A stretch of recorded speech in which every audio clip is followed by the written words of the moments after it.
नमस्कार दोस्तों, आज अपन डिस्कस करेंगे लकवा पैरालिसिस।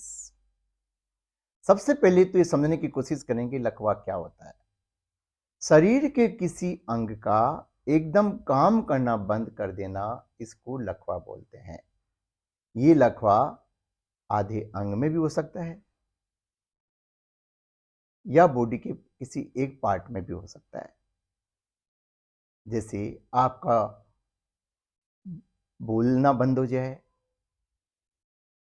आपके फेशियल एक्सप्रेशन चेंज हो जाए, आपका हाथ की मूवमेंट कम हो जाए, आपके पाँव की मूवमेंट कम हो जाए, या आपको चलने फिरने में दिक्कत हुए, लड़खड़ाहट होने लग जाए।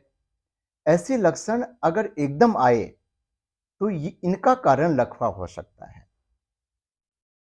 लकवा ब्रेन स्ट्रोक होने से होता है, जिसके कारण तो कई होते हैं, पर मेन कारण है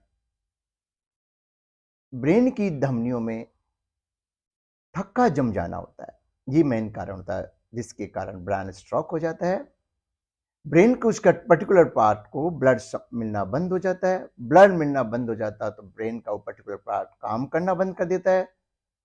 वो काम करना बंद कर देता है तो वो पार्ट जो पर्टिकुलर बॉडी को सप्लाई करता है वो पार्ट लकवा में आ जाता है। इसको बोलते हैं लकवा।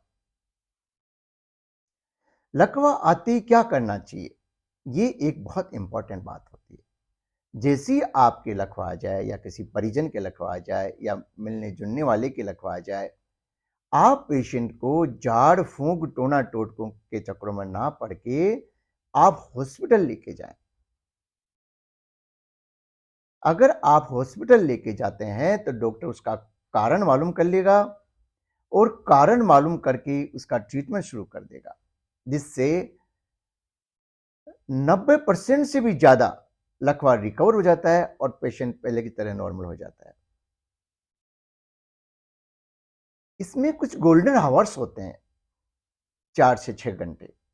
अगर लकवा होते ही पेशेंट को 4 से 6 घंटे के बीच में अगर उसका ट्रीटमेंट शुरू कर देते हैं, जैसे मेजर कारण होता है थक्का जमना, तो थक्का गुलने की दवाइयां शुरू कर देते हैं तो थक्का गुल जाता है, ब्रेन की ब्लड सप्लाई वापस चालू हो जाती है, ब्रेन का करंट फ्लो वापस चालू हो जाता है और जो लकवा ग्रस्त पार्ट वापस नॉर्मल हो जाता है। इसलिए अगर आपको लकवा हो या आपके परिजन को लकवा हो तो आप अंधविश्वासों में ना पड़े और जाके तुरंत अपना ट्रीटमेंट करवाएं, क्योंकि एक बार लकवाग्रस्त कोई ऑर्गन हो गया तो उसका रिकवरी लाइफ लॉन्ग नहीं होती है दोस्तों। धन्यवाद।